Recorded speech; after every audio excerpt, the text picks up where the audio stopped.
casa e cumprimentar nossa querida amiga Antônia Maria da Silva, em nome de quem eu cumprimento todas as pessoas responsáveis pela organização e pelos labores desta casa, graças a cujo mistério nós podemos ser convidados. Gostaria de dizer que para nós é uma honra e uma grata satisfação estar aqui, poder ser beneficiado também com as blandícias, os eflúvios de paz, de luz dessa casa que reverencia o Senhor e os seus mensageiros abençoados. Robert Louis Stevenson, o extraordinário escritor britânico que fez fama principalmente no final do século XIX e ficou conhecido pela pena magistral com que escrevia suas histórias, particularmente quando ele escreveu uma das belas histórias que ficariam marcadas em face do viés que ele deu a esse escrito, viés de natureza emocional. Stevenson pôde, de alguma forma, ventilar para a história do pensamento psicológico e comportamental do futuro uma bela obra de ficção que, talvez sem o saber, ele antecipava os conhecimentos do comportamento humano, da psicologia em geral, através desse romance maravilhoso. Mas o que muita gente não sabe é que a origem dessa história, a origem desse romance, aconteceu e partiu do momento quando ele teve um sonho especial. Esse sonho que teve lugar, particularmente em 1886, por volta desse ano, quando ele houvera sonhado algo muito especial. Ele sonhava com uma pessoa especialmente dedicada a cometer crimes. Uma pessoa da Inglaterra que ele deveria conhecer em Londres e graças a cujo comportamento especial, os seus crimes atrozes permaneceram desconhecidos. E o sonho dele foi tão nítido que ele contara mais tarde a um dos seus amigos que essa pessoa que tentava driblar a justiça, a polícia e permanecer oculto nos seus atos acelerados, resolveu ingerir determinada medicação que acreditava poderia fazê-lo mais inteligente, mais sagaz, para continuar perpetrando os crimes e permanecendo ignorado e oculto da justiça humana. Stevenson narrou que esse sonho concluiu quando o homem ingeriu a medicação, mas esse fármaco, esse psicofármaco, gerou um efeito colateral, graças ao que ele teve uma reação inesperada, revelando justamente os seus crimes e adotando o comportamento de jogar para fora aqueles conflitos que até então passavam desconhecidos e ignorados. Essas colocações fizeram, e esse sonho especial, fizeram com que mais tarde ele escrevesse a sua obra magistral, O Médico e o Monstro. Nesta obra, que é considerada a obra-prima da sua lavra de escritor, ele narra a saga de Dr. Jekyll e Mr. Hyde. O primeiro, um médico que fez fama graças ao seu consultório famoso no Império Britânico, em Londres, por cuja atividade terapêutica tanto sensibilizou as pessoas e graças a cujo atendimento médico ele pôde ajudar tantas criaturas vítimas de conflitos, vítimas de perturbações, mas que em determinado momento, Dr. Jekyll resolveu melhorar ainda mais a saúde das criaturas, elaborando uma medicação especial.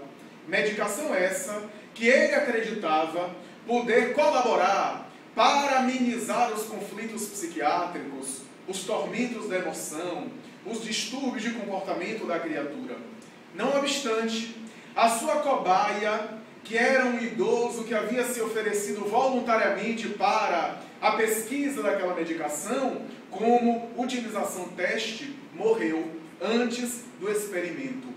E ele, não encontrando ali em Londres, nos arredores da capital da Inglaterra, alguém que pudesse se oferecer como voluntário, ele optou, em razão da crença que ele tinha na medicação, por ingerir em si mesmo, por si mesmo, para poder naturalmente observar os efeitos que ele esperava. Mas Dr. Jekyll, em verdade, experimentou um efeito colateral, segundo a obra. E esse efeito colateral fez com que ele assumisse uma personalidade estranha. E aquele médico, que era conhecido no Império Britânico, que era admirado, que era bem visto, que era conhecido pelas suas atitudes de elegância, a sua polidez de caráter, a sua boa educação, a sua postura educada, delicada, sensível, passou a adotar agora um comportamento muito estranho. Adotar um comportamento violento, agressivo, antissocial, profundamente perturbador e constrangedor. A ponto de, à medida que o tempo passa, segundo o livro, e ele continuava ingerindo a medicação em altas doses, ele passou a assumir uma outra personalidade, chamada Mr. Hyde, que de alguma forma adotava comportamentos totalmente opostos à ética, à estética e os valores morais daquele médico famoso, conhecido, cuja conduta agora era vista como perigosa, era vista como repulsiva, e acabou ele caindo no ostracismo e na rejeição social. Stevenson, nesta obra, O Médico e o Monstro, antecipa no final do século XIX aquelas realidades que seriam mais tarde estudadas, particularmente na psicanálise, por volta de 1900, quando Sigmund Freud apresenta o seu livro da interpretação dos sonhos, cuja base fundamental do seu livro é a tese do inconsciente. Freud lança para a cultura internacional a ideia segundo a qual nós não somos possuidor total da nossa casa mental. E há uma dimensão interna, quase sempre que nós não controlamos, a qual ele deu o nome de inconsciente, que até então, à época, era chamada de subconsciente. Mas Sigmund Freud preferia a expressão inconsciente, a partícula in, que não apenas significa aquilo que está interno, mas no caso da intenção freudiana, aquilo que é negação de, para contrapor a ideia de sub, que é algo que está abaixo, inferior, algo que é subalterno. Ele preferia a expressão in, que naturalmente tem a ver com o não consciente, à semelhança de outras palavras em nosso idioma português, aquilo que não é visível é invisível, o não determinado é indeterminado, aquilo que não é possível é impossível, e assim por diante. Temos vários exemplos. A ideia do inconsciente, ao invés do sub, algo que estaria inferior, era para dizer de tudo aquilo que não é consciente e, diferentemente do que acreditava, não é inferior, mas muitas vezes é mais do que 90% do nosso comportamento. Mas o que queremos destacar é que a partir de Freud, mais tarde, os grandes discípulos da psicanálise, a psicanálise e a psicologia contemporânea confirmam a ideia de Stevenson. E hoje, os discípulos de Freud, mais tarde de Jung, defendem a ideia de que nós temos dois eus, a ideia do médico e do monstro. Dois eus que lutam dentro de nós, que estabelecem conflitos muito especiais. Jung dizia das polaridades psíquicas, que o ser humano vive em uma realidade de polaridades. Nós compreendemos o escuro porque temos a noção do claro. Nós temos a noção do bem porque conhecemos o mal. Nós vivemos sempre em relação com polaridades, esquerda, direita, masculino, feminino, alto e baixo. O ser humano psiquicamente precisa das polaridades porque não consegue ainda a totalidade, não consegue ainda assimilar o todo da realidade. que seria a grande ambição, a grande aspiração da proposta de Carl Gustav Jung. Mas Jung, desenvolvendo o pensamento freudiano, vai mais além para dizer que esses dois eus da psicologia, de uma maneira muito simples, ele coloca em dois arquétipos fundamentais, isso é, dois conceitos fundamentais que estariam em nosso inconsciente, aos quais ele chama, o primeiro deles, persona, e o segundo deles, sombra. A persona vem de uma expressão grega que significa máscara, em face dos bailes sociais, em que o indivíduo utilizava a persona máscara do teatro grego. E a persona tem a ver com os aspectos exteriores da vida social da personalidade. Aquilo que o indivíduo, de alguma forma, estruturou na sua história de vida, desde a infância, nas relações familiares, interpessoais, que vão formar aqueles elementos que constituem o ego, a sua identidade social. E a sombra estaria associada a uma dimensão ignorada da consciência, a uma dimensão que nós ou rejeitamos e não aceitamos em nós, e por isso sufocamos e expulsamos ela da vida de vigília, da vida objetiva e consciencial, ou nós nem temos ideia e desconhecemos a sua realidade, aquilo que está sombrio, que está no escuro, aquilo que está ignorado. A sombra, vai dizer Jung literalmente, é a parte que nós não aceitamos em nós mesmos. É o nosso lado que nós rejeitamos em nós mesmos. E vai dizer ainda Jung que a persona, que não é necessariamente negativa, dá ao indivíduo os instrumentos para que ele possa exercer os papéis sociais. Ninguém vai ter o mesmo conjunto de comportamentos sociais exteriores no trabalho que tem quando está dentro de casa à vontade, que está naturalmente numa relação íntima, numa relação interpessoal mais próxima.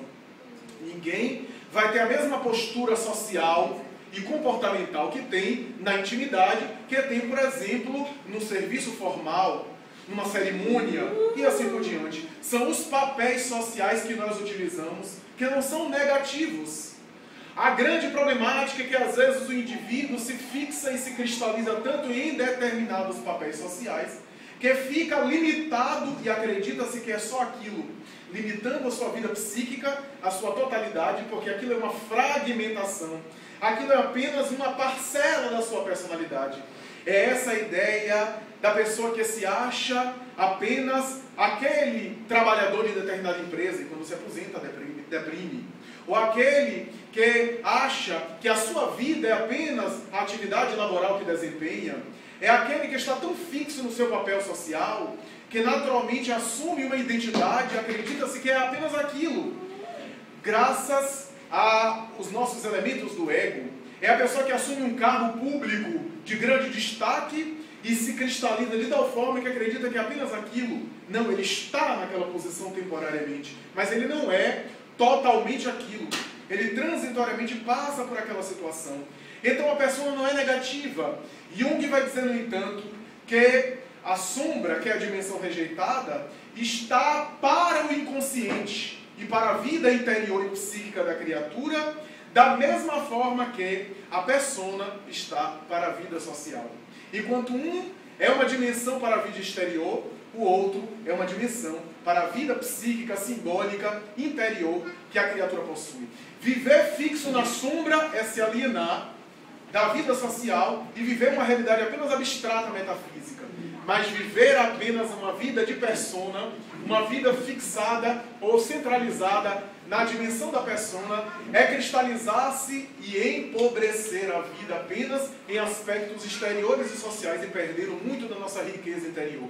Vivemos em uma realidade atual de muita exposição, de muito exibicionismo, de muita reality show, de muito narcisismo, em que todos queremos aparecer, em que todos queremos ser vistos, visualizados, curtidos na página das redes sociais. É uma dimensão muito para o exterior e muitas vezes empobrecemos a nossa vida interna. Não temos momentos para reflexão. Temos momentos apenas para fotografar, para colocar no Instagram ou para colocar nas redes sociais, para sermos vistos, para sermos aplaudidos, para sermos ovacionados. e perdemos muito na nossa vida.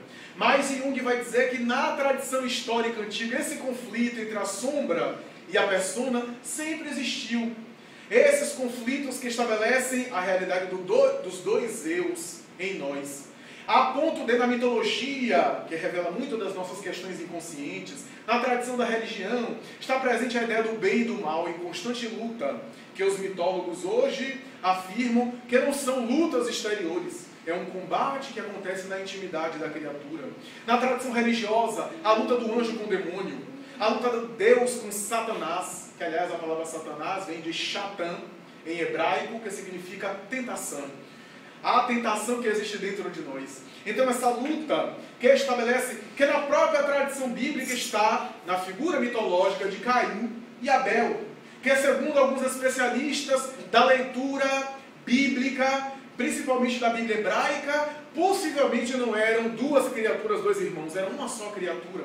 É a dimensão do yin e do yang em luta, Caim e Abel. A dimensão negativa e positiva. Não eram duas pessoas em lutas, eram duas realidades internas. É um mito, é um simbolismo.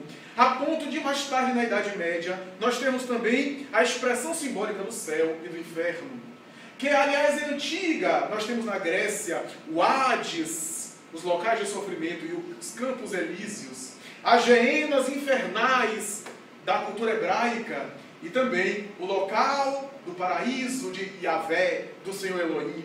Em todas as tradições nós temos essa dualidade do bem e do mal em luta, que está no símbolo do Tao, o Tao do Yin e do Yang. Essas dimensões que existem dentro de nós, que a gente ainda não conseguiu fazer a fusão da totalidade. A ponto de Jung recorrer ao mito da caverna de Platão para explicar a sombra, porque foi Platão que estabelece por primeira vez esse símbolo da sombra de uma maneira mais clara, através daquela expressão dos seres algemados, um se liberta, sai, se ilumina, volta e não é compreendido por aqueles que ainda estão imersos, mergulhados na escuridão. Os psicólogos junguianos costumam dizer que reprimir a sombra, sufocá-la, é torná-la mais forte. A exemplo de uma mola que nós reprimimos, que nós colocamos uma força, e quanto mais colocamos a força na mola, a mola devolve essa força com uma intensidade muito grande. Jung chega a dizer que aquilo que ignoramos na sombra se torna o nosso destino em nossa vida, se torna a nossa realidade. Aquilo que eu ignoro em minha realidade sombria, em minha realidade inconsciente, acaba aparecendo na minha vida concreta, na minha vida social. Porque a sombra tende a nos sabotar, a nos alcançar, a ponto de nós reprimimos demais ou ignoramos a sombra, ela vem com mais energia, com mais força, a realidade consciente, chamando-nos a atenção. E um dos fenômenos mais conhecidos de negação da sombra é aquilo que é conhecido como projeção da sombra. Quando eu não aceito ou não encaro a sombra que existe dentro de mim, eu costumo projetá-la nos outros. Eu costumo dizer isso várias vezes em palestra, que é muito comum a gente dizer, eu bato o olho em alguém e já sei que a pessoa não presta. Eu nunca vi alguém dizendo, eu bato o olho em alguém e vejo um apóstolo do bem, um missionário da luz. Só vê o que não presta. Porque é fácil. São os elementos que eu reconheço em mim, então eu olho no outro. Então eu enxergo no outro. Por isso que é tão fácil ver o lado negativo, o lado mal nas pessoas. A pessoa olha para a gente já acha que é por interesse. Nós só julgamos o mundo exterior com dados que nós conhecemos em nossa intimidade. Por isso que nós quase sempre enquadramos as pessoas em nosso nível. Até em Jesus nós vemos isso.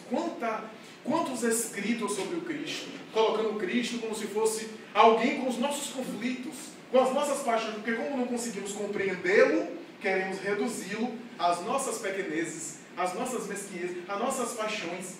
Então nós temos essa tendência de projetar a sombra dos outros através da malícia, através das perturbações. Narra um célebre conto tibetano que dois monges, em uma grande peregrinação, passeavam jornadeando na direção do seu monastério depois de toda uma missão de divulgação da mensagem do Samadhi, do Nirvana do budismo.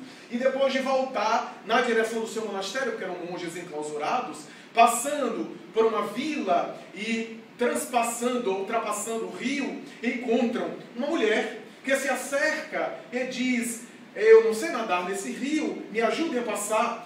naturalmente que eu preciso da ajuda de vocês, e aqueles monges que eram austeros, celibatários, eram pessoas muito rígidas, naturalmente que tinha na regra da ordem a ideia de não tocar e de não entabular uma conversação com uma mulher.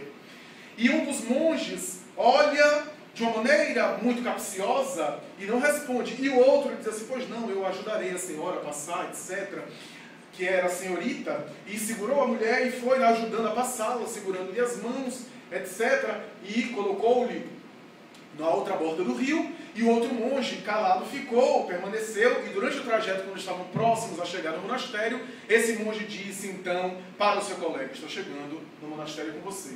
A ordem proíbe tocar numa mulher, conversar com uma mulher, você fez tudo isso. Quase carrega a mulher para o outro lado do rio.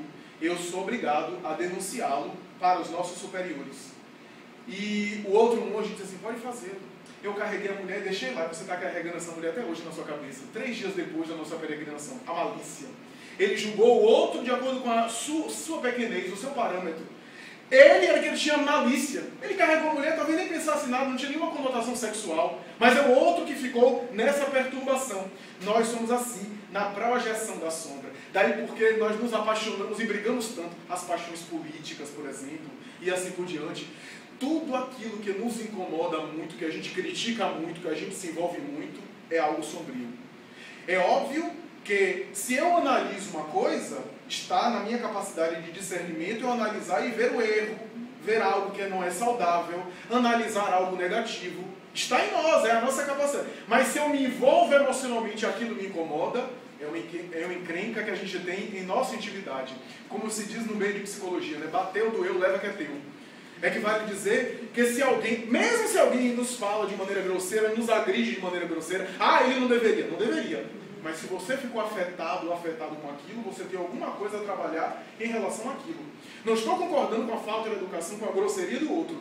Mas por que você se sentiu afetado ou afetada com aquilo? É porque você tem alguma coisa que precisa trabalhar em relação àquela situação. Porque se um cão chegar aqui e latir para mim, eu não vou ficar magoado. Se eu tenho sanidade mental, eu não vou ficar magoado com o cachorro que está latindo. Uma criança chegar e dizer, você é feio, a gente acha até engraçado.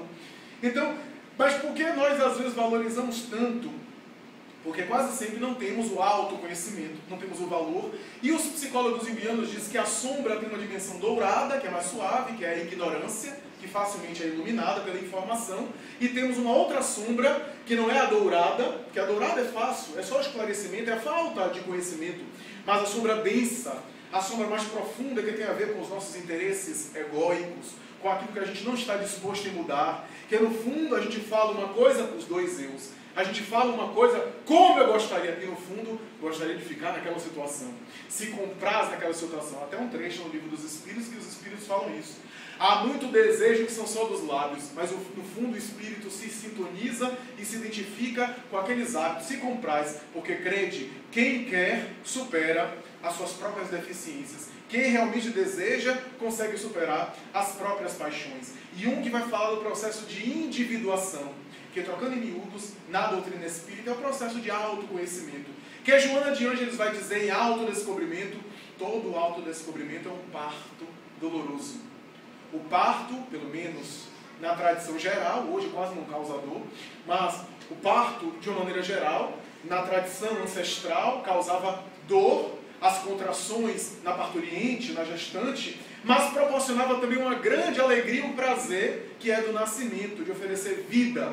O autoconhecimento também gera vida psíquica, gera vida emocional, mas é doloroso, porque exige transformação, e transformar-se dói.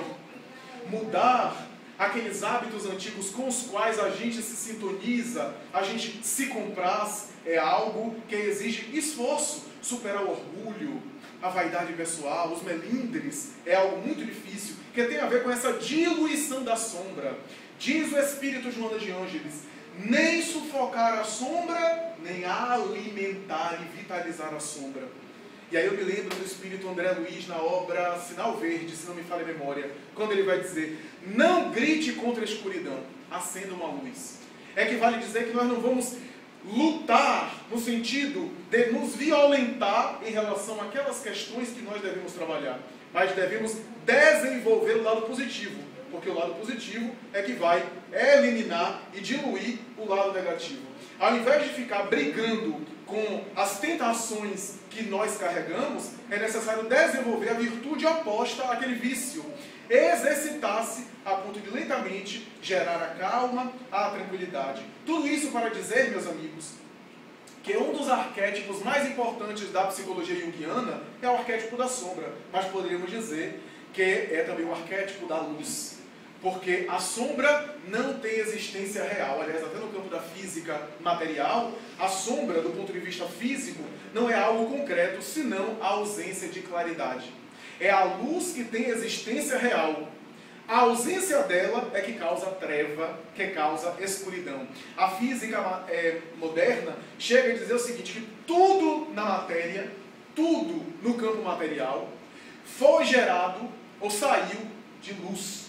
Porque a matéria, segundo a concepção dos físicos nucleares hoje, nada mais é do que luz coagulada. A matéria tem vibração, mesmo a matéria densa, e possui ali elétrons, prótons, nêutrons e partículas subatômicas, que em última análise, no mundo quântico, no mundo subatômico, é luz, constituído e constituindo-se à semelhança dos fótons, que é a partícula que constitui a luz. Portanto, tudo no campo material é luz, é expressão luminífera. Fazendo uma comparação do campo material com o campo metafísico, poderíamos dizer que a luz está para a matéria aquilo que Deus está para o campo espiritual. Se a luz, do ponto de vista material, é a origem de tudo, a luz, do ponto de vista material, é Deus, do ponto de vista metafísico, do ponto de vista espiritual. O que deu origem às expressões lucidez, que vem da partícula lux, luar, lua, lunático também. Mas educere, por exemplo, que deu origem à palavra educação, que é projetar a luz, né, a luz do conhecimento. Lúcifer, nome bonito para botar o nome de um filho, né? Lúcifer, que aliás é o iluminado. Muita gente não sabe que Lúcifer é uma expressão, é um nome que significa lux, luz, e cifer, carrega. Ou seja, Lúcifer é aquele que carrega a luz na expressão. Portanto, é o iluminado. Olha que coisa, nós que colocamos preconceitos e colocamos rótulos, estigmas na proposta bíblica do anjo, né? Jesus, no entanto, vem nos apresentar a sua doutrina maravilhosa, quando coloca a sua proposta terapêutica, examinando inclusive os arquétipos, porque Jesus, muito tempo antes da psicologia moderna, já entendia do inconsciente humano, já entendia da sombra e da luz, já entendia dos arquétipos, já possuía o domínio do inconsciente coletivo. E a sua proposta é sempre terapêutica para libertar as almas humanas. Diz a doutora Hannah Wolff, a psicanalista alemã, que lançou a obra Jesus Psicoterapeuta, ela vai dizer que Jesus sempre agia na forma de terapeuta das almas humanas. Ao invés de perturbar as pessoas com muita informação, ou enxurrar as pessoas com conteúdos que a pessoa não tinha condição de suportar, ele muitas vezes convivia, fazia uma pergunta, a pessoa perguntava a ele respondia com outra pergunta para estimular a aprendizagem, a maiêutica socrática, né? O parto das ideias, para provocar mais e mais o aprendizado. E através da sua mensagem poética, toda ela feita de poesias, conforme alguns estudiosos atuais têm chegado à conclusão, tem um estudioso cujo trabalho não está concluído, que tem dito que é provável que Jesus falava, porque a mentalidade oriental era muito oral, e uma palavra significava várias coisas, o vocabulário era muito pobre. Então, muitas vezes, uma palavra dita com uma entonação de voz significava uma coisa, e com outra entonação de voz significava outra. E estão analisando as mensagens no Novo Testamento e comparando com os manuscritos do Mar Morto achados, e que tem sido prova fantástica para confirmar alguns textos do Evangelho. Esses estudiosos têm chegado à conclusão que Jesus falava de forma tão poética que, a depender do ritmo que ele imprimia a sua fala, haveria naturalmente uma intenção, ritmo ternário, binário, quaternário, e a depender da impressão que ele colocava no seu discurso, ele estava consolando, advertindo, guiando, corrigindo, a depender das suas colocações. Amélia Rodrigues Espírito, através de Divaldo Franco, muito tempo antes já falava isso nas suas obras, quando falava da musicalidade poética da sua mensagem, da sua fala especial, que tinha um ritmo, até no português, e olha que a gente está traduzindo do grego e algumas traduções do aramaico, mas a maioria dos textos antigos são em grego, para o grego antigo, que é o grego koiné, antigo e vulgar, popular da época, para o português atual, claro que se perde muito, mas ainda assim parece em nossos corações que soa em um ritmo poético. Buscai o reino de Deus e a sua justiça, e tudo mais vos será acrescentado. Bem-aventurados os que choram, porque serão consolados. É quase que uma proposta e uma conclusão, uma enunciação de um desafio e mais tarde uma síntese do seu enunciado. Então é interessante essa proposta, né? Carlos Drummond de Andrade vai dizer no século XX, havia uma pedra no meio do caminho havia uma pedra. Mas Jesus já havia dito isso.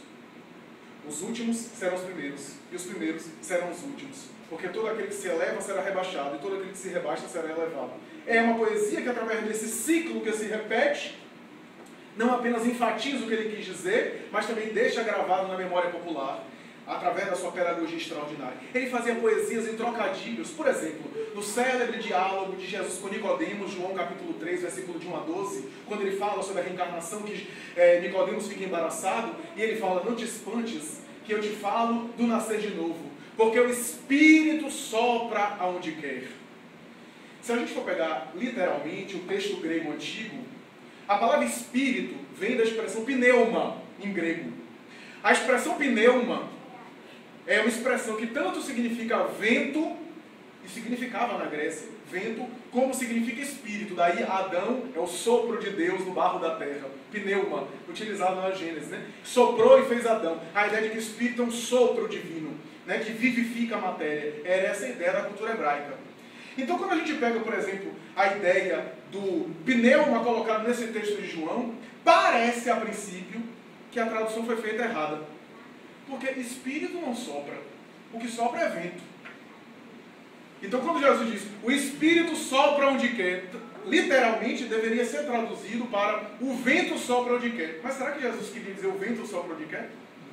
Ele queria dizer o Espírito sopra onde quer. O que é que isso quer dizer? Que Jesus utilizava aquela palavra específica para fazer um trocadilho. Ele estava fazendo uma brincadeira poética, utilizando uma expressão e brincando. O Espírito sopra onde quer, através de uma expressão que é, na verdade, que tem e dá significado a duas palavras ao mesmo tempo. Então Jesus tem isso. Por exemplo, a palavra Jesus significa salvação. Yahshua ben Joseph, Jesus, filho de José, significa salvação. A gente não tem na nossa língua o nome consolação, o nome próprio, né? Consolação. Então, é a palavra salvação. Quando Jesus entra na casa de Zaqueu, que Zaqueu faz toda aquela cerimônia e aquela recepção, paga os empregados, toma uma atitude honrada, e Jesus, quando vê a modificação do comportamento e a atitude de Zaqueu, diz, Zaqueu, alegra-te, porque a salvação hoje entrou na sua casa. A salvação. Hoje os estudiosos referem-se que Jesus está fazendo uma brincadeira. Quem é que entrou na casa de Zaqueu? A salvação que era ele, Jesus, ou a salvação mesmo de Deus? As duas coisas. Então, em muitos momentos, Jesus brincava. Eu sou o pão da vida. Por quê? Porque nascido em Belém, a palavra Belém em hebraico significa padaria, ou casa do pão. Ele estava fazendo uma brincadeira do local de origem onde ele nasceu, e naturalmente também falando que ele era o alimento da humanidade. Então Jesus tem isso. E quantas vezes ele falou do arquétipo da luz? Quantas vezes? Eu sou a luz do mundo. João capítulo 8, versículo 12. Vós sois a luz do mundo. Mateus capítulo 5, versículo 14 a 16. Carlos Torres Pastorino vai dizer que a luz era a mesma. Quantas vezes ele brincou com isso? Ele falou sobre a questão da luz. A parábola das 10 virgens loucas e 10 virgens prudentes. Onde as 10 virgens loucas ou imprudentes não preparam o azeite para receber o noivo. E as 10 virgens prudentes compram o azeite no mercado e naturalmente para receber o noivo. É claro que Jesus não está falando de casamentos convencionais, até porque não tinha vários noivos, era só um noivo. O noivo era ele. O casamento era dele para com a humanidade, representado nesses dois biótipos da humanidade. O azeite era o combustível que nós devemos acender. E é isso que ele fala em vários momentos, particularmente na parábola chamada Parábola da Luz do Mundo. Mateus, capítulo 5, versículo 14 a 16. Vós sois a luz do mundo, não se pode acender, esconder uma cidade edificada sobre um monte, nem se acende a candeia e se coloca debaixo de um alqueire, mas no velador, e dá a luz a todos o velador, que estão na casa. Assim, resplandeça a vossa luz diante dos homens, para que vejam as vossas boas obras e glorifiquem a vosso Pai que está nos céus. Ora bem, esse é um dos capítulos do Evangelho segundo o Espiritismo, que Jesus fala sobre a candeia debaixo do alqueire. A princípio, o termo candeia e alqueire tem significados muito diferentes da nossa cultura atual, inclusive alguns significados regionais, e em alguns locais do país não é nem utilizada. A palavra candeia significava, segundo a tradição bíblica da época da Bíblia hebraica e da tradição mosaica, significava uma lâmpada de barro alimentada por óleo, quase sempre usado azeite de oliva, e que era colocado nas casas, na residência. E o alqueire era um vasilhame onde se colocava o azeite e que era utilizado para acender a lâmpada. Quase sempre, quando não era utilizado esses utensílios, era se colocado debaixo da mesa das residências, principalmente residências humildes, e o alqueire ficava debaixo da candeia para guardar um outro, que é um vasilhame maior, que é também sinônimo ao alqueire de módio, que é uma medida romana, que significa 35 litros. Normalmente, o alqueire comportava 35 litros de substância seca, de alimentação, de medida seca. Então, Jesus utiliza uma expressão da época para falar dessa expressão de que não se pode colocar a candeia debaixo do alqueire.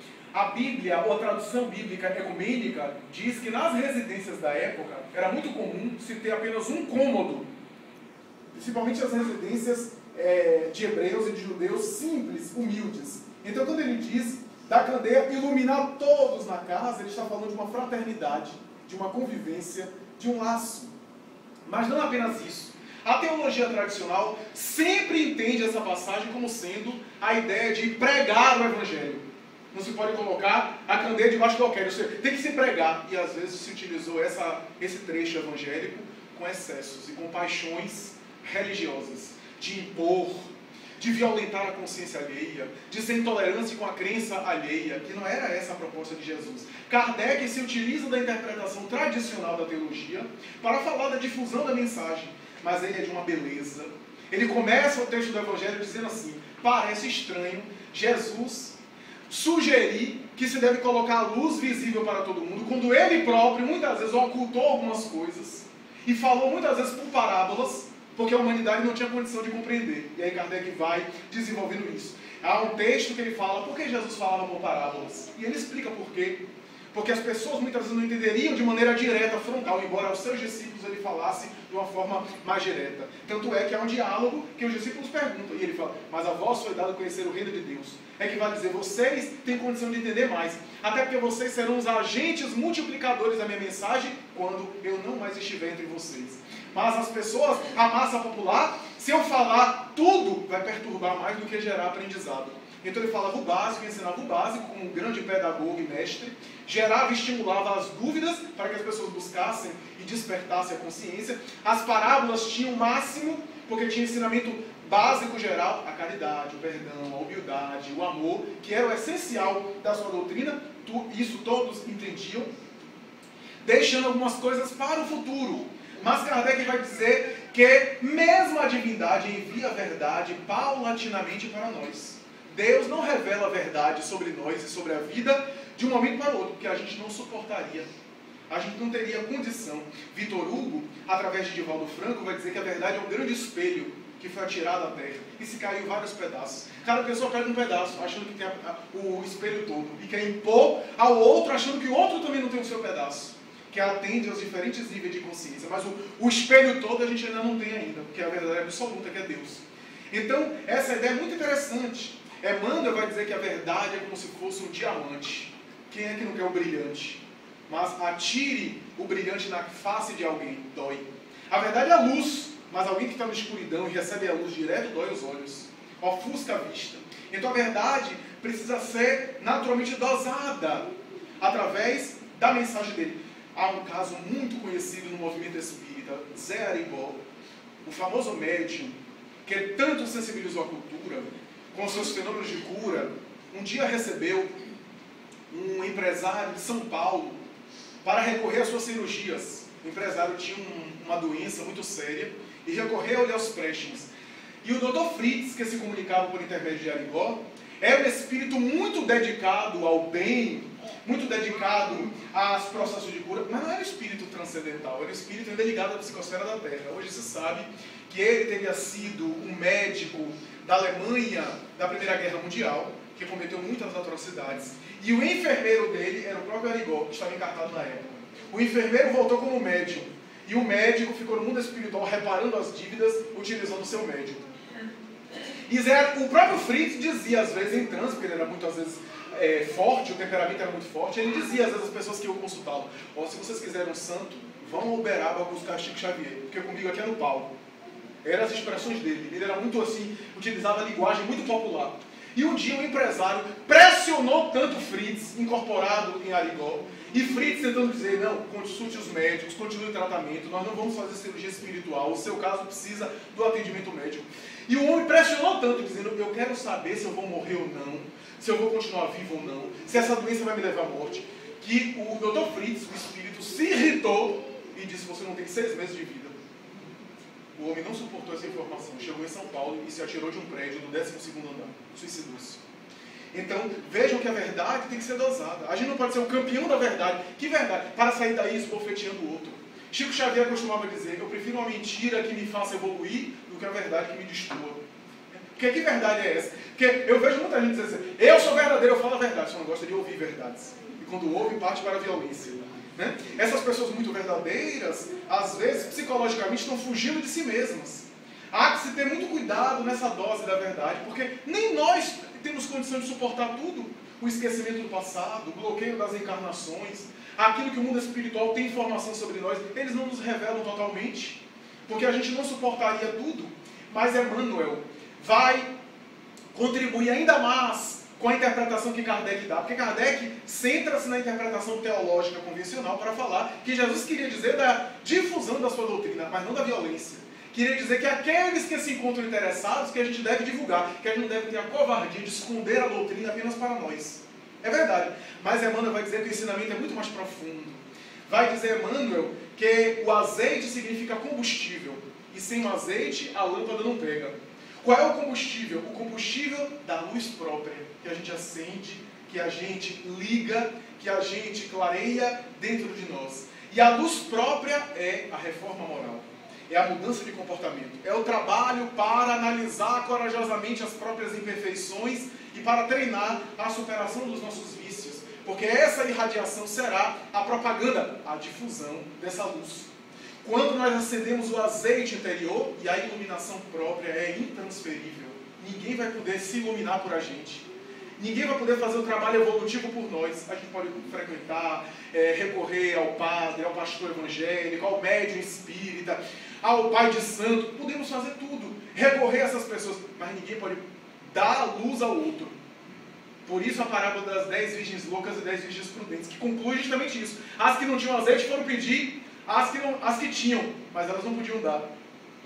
E permaneceram na escuridão. E o noivo não conseguiu ir até elas e encontrá-las, porque a casa estava escura, a residência estava escura. Que parábola notável, que símbolo extraordinário, para falar que nós temos que acender a luz própria, porque essa luz que acenderemos será a divulgação da mensagem que abraçamos. Emmanuel tem uma frase que ele vai dizer: a maior caridade que se faz em relação à doutrina espírita é a sua divulgação, pelo exemplo, e não apenas por palavras. Francisco de Assis, pelo menos se atribui a ele esse pensamento. Ele costumava dizer o seguinte: prega o evangelho a todo tempo, se possível, de vez em quando com palavras. Prega o evangelho a todo tempo, se possível, de vez em quando com palavras. É que vai dizer que nós seremos o nosso evangelho, que as nossas atitudes serão a nossa pregação, a nossa mensagem. Gandhi costumava responder aos seus interlocutores: qual é a mensagem que você tem para dar? A minha mensagem é a minha vida. Ou seja, se minha vida não diz nada, que dirão as minhas palavras?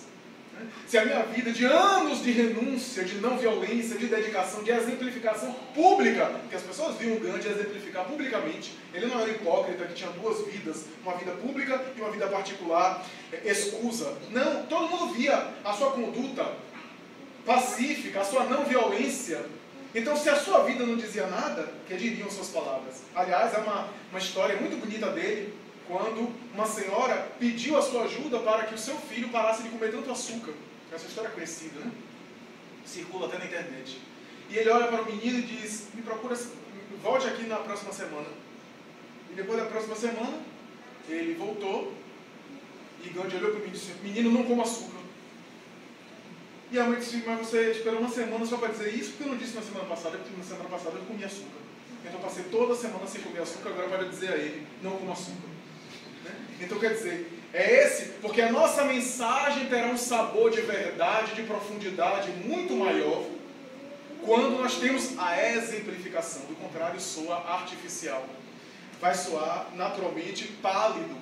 Daí o Evangelho de Mateus dizia que Jesus falava como todo mundo falava, ou seja, utilizava as palavras populares conhecidas das pessoas, mas ninguém conseguia falar como ele falava, porque o seu discurso era um discurso que transcendia ao vocábulo oral, o diálogo convencional, era de espírito para espírito, como diz Emmanuel, de coração para coração.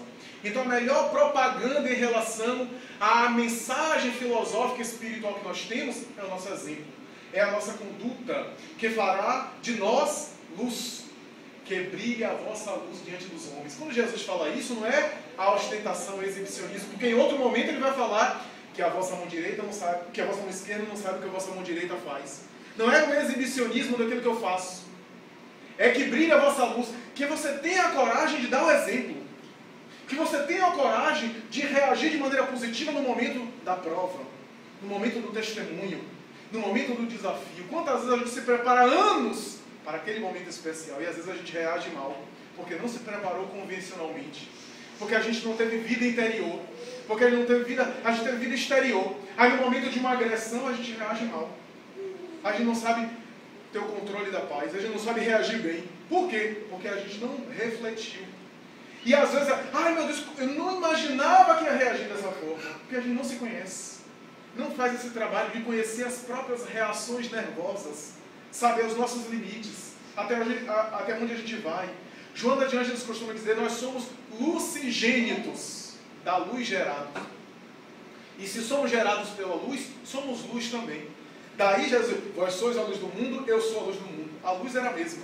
A luz que animava ele também está em cada um de nós, em germe, às vezes esperando o azeite, o combustível de azeite para ser acesa, mas está lá. É o Cristo interno que está dentro de nós e que nos faz naturalmente brilhar e trabalhar para a nossa iluminação. Para concluir o nosso comentário, eu me recordo de Frederico Figner, o notável irmão Jacó, do livro Voltei. Muita gente não sabe que Frederico Figner, ele usa um pseudônimo, que alguns familiares na época estavam encarnados ainda. Ele era estrangeiro, mas estava radicado no Brasil, naturalizado no Brasil, era da República Tcheca, mas estava no Brasil e se tornou espírita. Frederico Figner era um grande representante das ideias de Thomas Edison no Brasil. Foi inclusive quem trouxe o disco de vinil, porque era a ideia do fonógrafo de Edison, e que inclusive fundou uma casa, que até hoje existe, uma casa, se não me falha a memória, de São Paulo, Rio de Janeiro, para divulgar os ideais de Edison. Ele que também divulgou muito gramofone na época. Esse homem que era um grande intelectual se tornou espírita, amigo de Chico Xavier. Ele costumava brincar com o Chico dizendo, se eu desencarnar antes de você e dos amigos aqui, eu volto depois para psicografar através do Chico e dizer como é que é lá a vida espiritual. Eu ficava brincando com isso. E ele desencarnou. Desencarnou, demorou muito tempo, alguns anos, e ele voltou.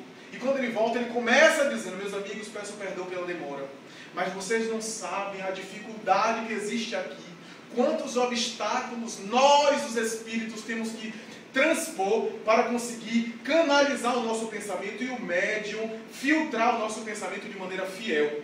Há vários problemas que é difícil de a gente falar aqui. A identificação fluídica do médium com o espírito, para ser fiel ao pensamento, para comprovar a identidade. O processo mediúnico é muito mais complexo do que nós imaginamos.